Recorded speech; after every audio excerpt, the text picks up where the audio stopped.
Good morning, Jags. This is Fahad. Today is December 4th, Friday. Let's get started. Taking a contrarian bullish view in a stock called Sienna, symbol CIEN. What are the chances that this thing is just too oversold over here and is starting to emerge into a major air pocket and a gap that was left behind in September when it crashed all the way from $60 per share to 40 or below 40 over the course of next couple of weeks after that September earnings report. Build a long base for about 2 to 3 months and is starting to emerge out of this base. This company will be reporting earnings next week on December 10th. That is Thursday before market opens. And the stock is starting to gradually climb higher. If you go to the option chain in Sienna, you will see go all the way out to January 22 month, and you will see there's 2,400 open interest in January 2022 60 strike call options. Zoom into this one, and you will find out that recently, back when the stock crashed, first of all, in September, that day, large bulls were accumulating a position into this one as open interest jumped from just 500 over the course of 2 days to about 1,200. And then it stabilized over here. And then it very recently on November 19th, just 2 weeks ago, somebody stepped in and bought another 1,000 contracts of these January 2022 60 strike call options paying up to $2.90. These call options still remain in this open interest. So approximately since that market sell-off in September, you want to do some math around this, approximately $500,000 to $600,000 in bullish bets have been accumulated in this position.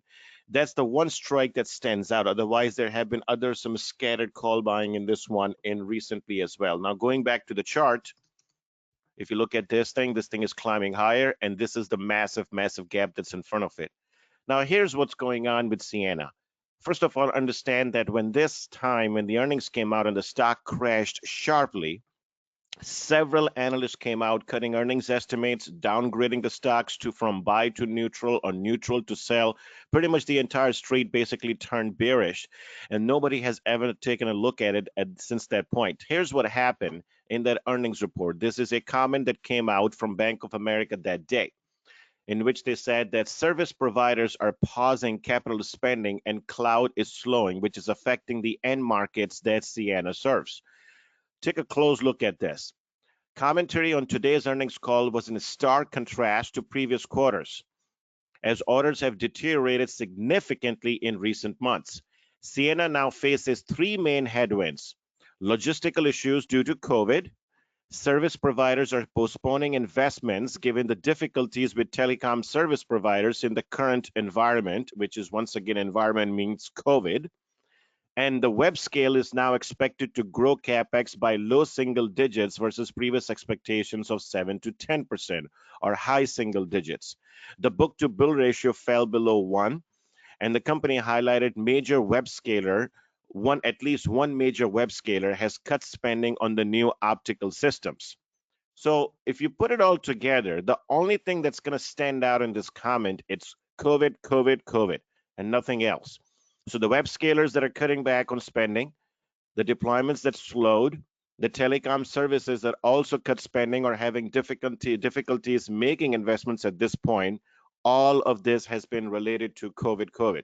Now, in the same note, though, Bank of America did highlight a few positives, and I think this is worth mentioning. We expect a rough patch in the next 2 to 4 quarters, yet the long-term outlook remains solid. Sienna continues to lead the field in 800G, having secured 50 design wins for WaveLogic 5 Extreme and shipped 2,000 units across almost 40 countries. The rate of design wins in WaveLogic 5 is twice the rate for its previous generation of WaveLogic AI, attesting to the quality of the technology, and so on and so on. I mean, these are the actual real dynamics that truly matter in the long run. This company is winning designs, 50 new design wins for its WaveLogic Extreme, which is twice the rate of its previous generation. Why is this important? This is important because all of this was released when this stock was crashing and people were not paying attention to the modernization of the product portfolio that is taking place rather than just the COVID. All right. Here's something else happened in the past 2 to 3 months, talking about that product portfolio winning designs. This news came out right here on October 28th. This is a major customer. Windstream selects CIEN for next generation of fiber to the tower modernization effort. So there you go. Those very orders that the company mentioned in its last earnings report in September, as they were winning all these design wins, they're still continuing. This came out on October 28th. Similarly, here is another article that came out. This press release came out in, I believe this was in the November 24th. Here you go. This was last week, and this is the same thing. Hawaii further boost subsea network with CIEN's Wave 5 logic. This Wave 5 logic, Wave Logic 5 is the same exact product that the company talked about in its September quarter, in which they mentioned that they're continue to see major design wins. And in this note, they talked about this press release that network upgrade delivers greater capacity and speed in the face of COVID-19 spike. Here's what I'm trying to say. If all the reasons why this stock crashed was over concerns about capex spending deteriorating because of COVID, it doesn't seem to be the case based on these deals that the company continues to sign. 50 major design deals already happened and 2 major design deals, including one that just came out last week, this one that's in front of you. All right. I mean, this company, Hawaii, owns and operates 15,000 kilometers of trans-Pacific cable, the largest and ultimate system capacity with the fastest wavelength rate in the region, connecting Australia, New Zealand, American Samoa, Hawaii, and the US West Coast. These cables basically go under the ground in the sea, deep in the sea, and they connect the world together. And CIEN provides all those optical cables.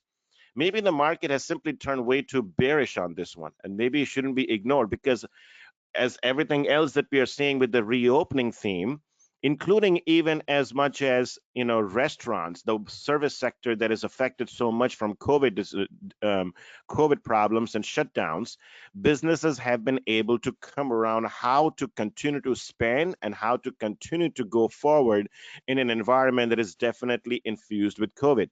That was a concern back in September, but I can't imagine COVID continuing to remain a concern for this stock going forward from here, especially if they continue to get these major design wins.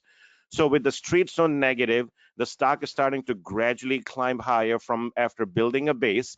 Leap call option activity and out of money strike gradually building, and these design wins gradually coming. I think there's reason to believe that this stock can actually make a recovery now from this point forward. Let's see what this company says next week on December 10th, which is Thursday in the morning. What they say about the earnings outlook, what they say about all these design wins. There's a good reason to believe that this will make a comeback in my view. And that's it from me. Jay? Morning, Pod.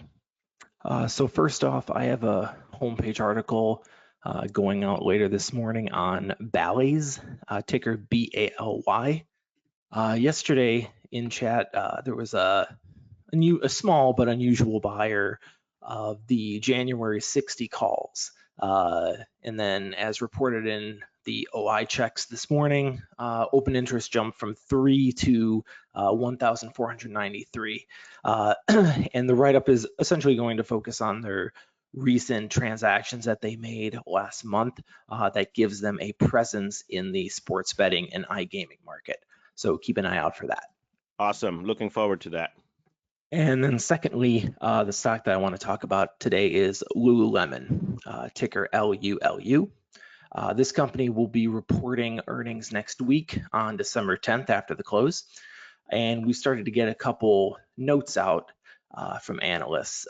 First off, BTIG analyst Camille Lyons talks about how the company is set to report digital sales growth of as much as 80% for the upcoming quarter. They believe the company had a solid Black Friday week and thus expect quarter-to-date commentary to be positive and reflective of accelerating sales momentum.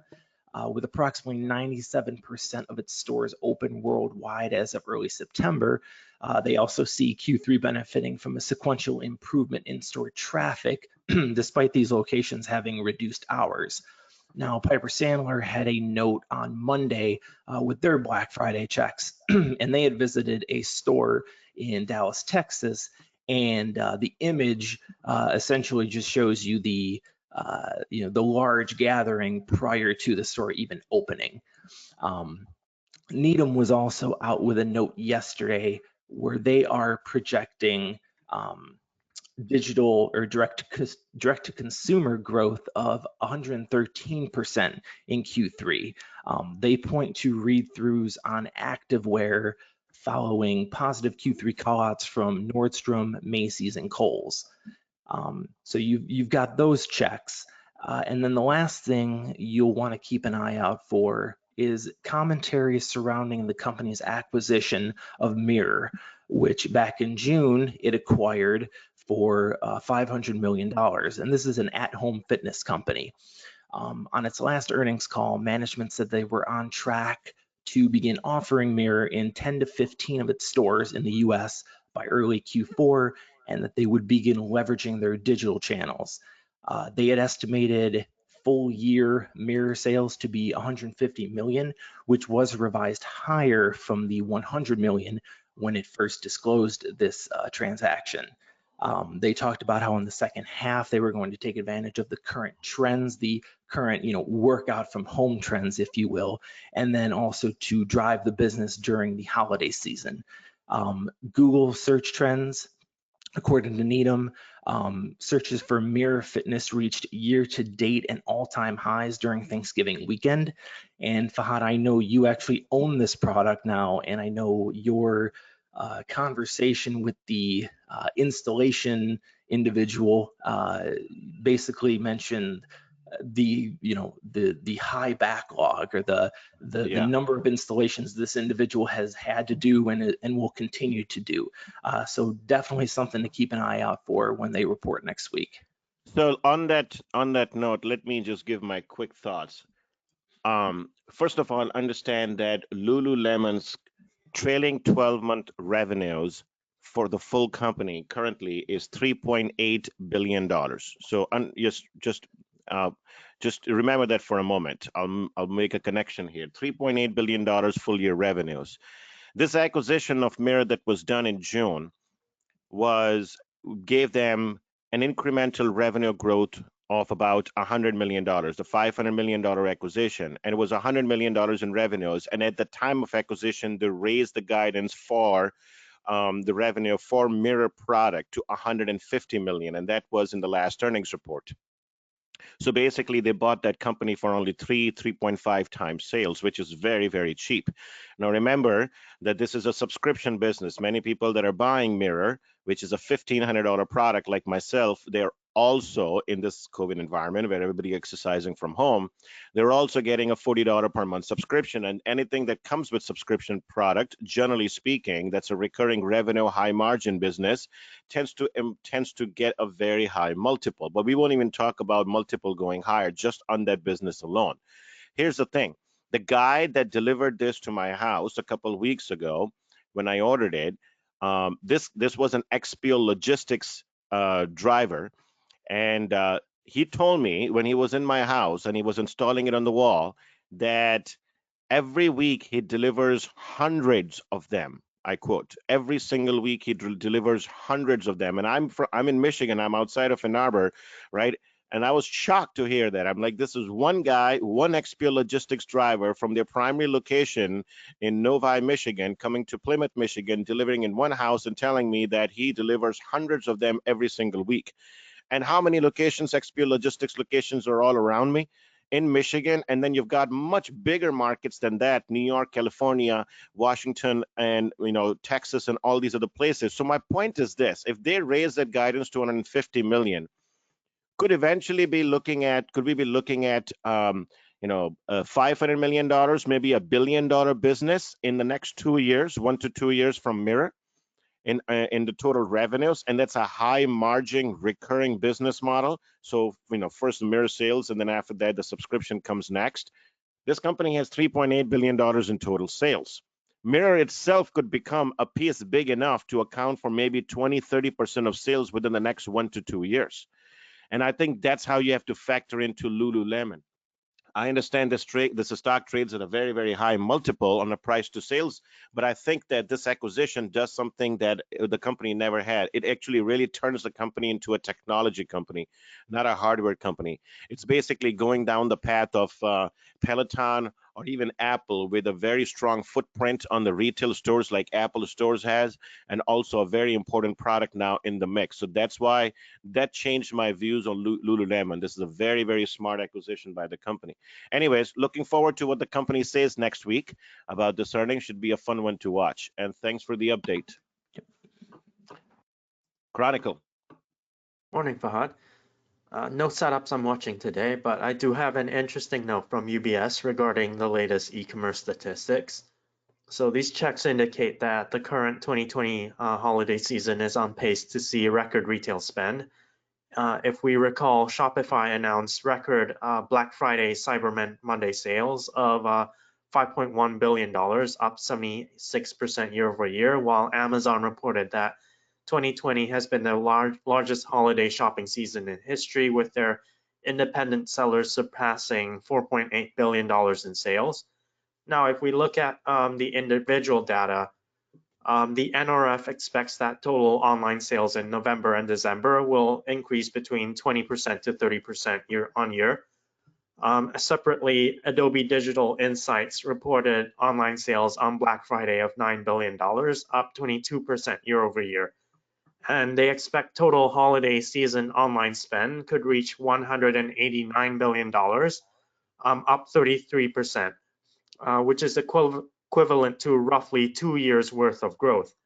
Then eMarketer surveys showed that roughly 37% of adults say that they are more interested in mobile holiday shopping than the prior year, with smartphones driving 40% of purchases on Black Friday, according to Adobe. And then lastly, data from Retail Next and Sensormatic show that Black Friday foot traffic for brick and mortar retail declined 48% and 52% on year respectively. So all of this just reaffirms everything we already know. Now, we've all seen the violent rotation from growth to value that has taken place for a couple months now.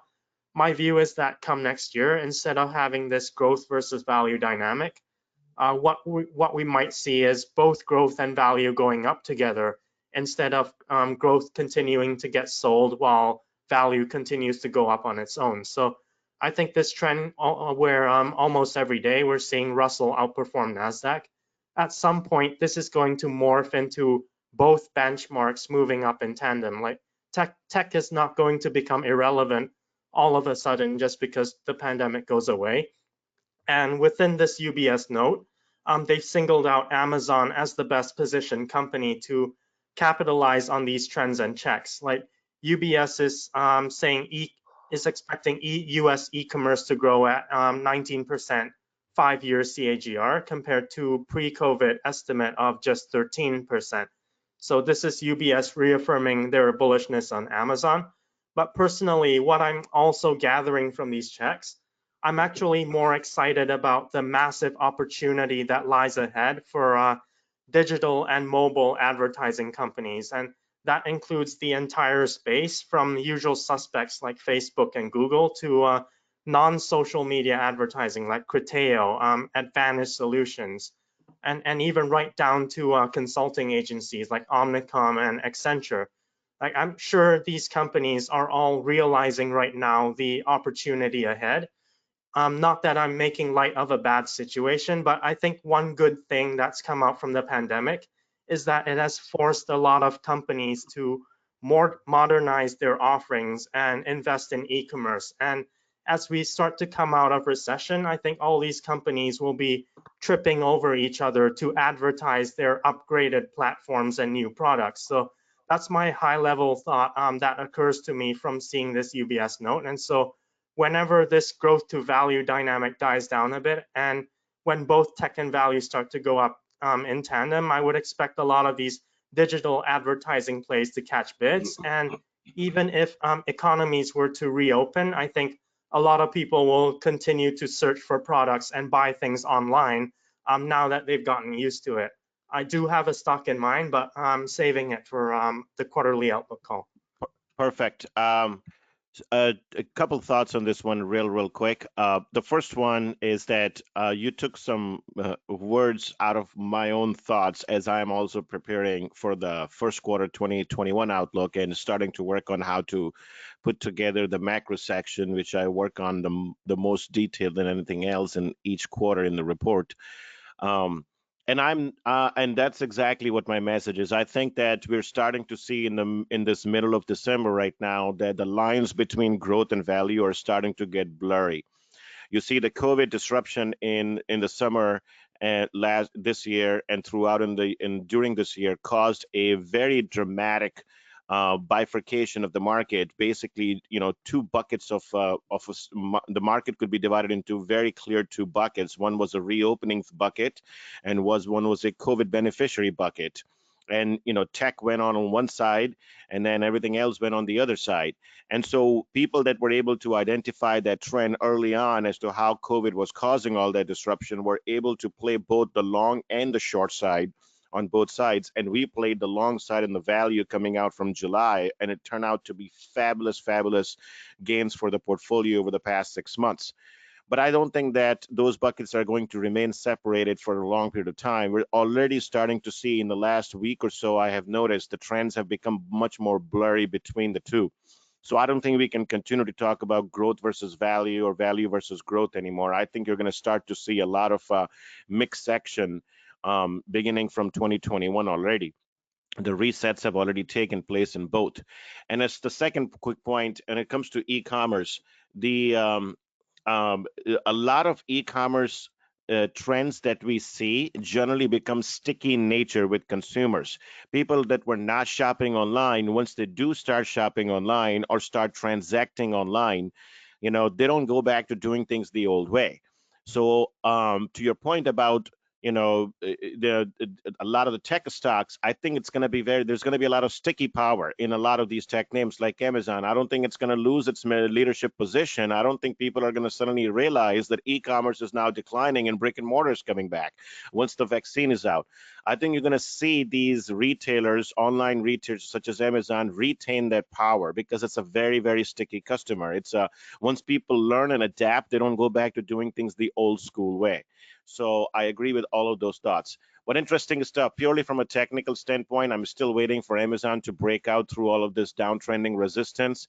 And then I think it opens the opportunity for a quick run up to $3,400 to $3,600 per share. Could still happen before Christmas, given all these strong channel checks.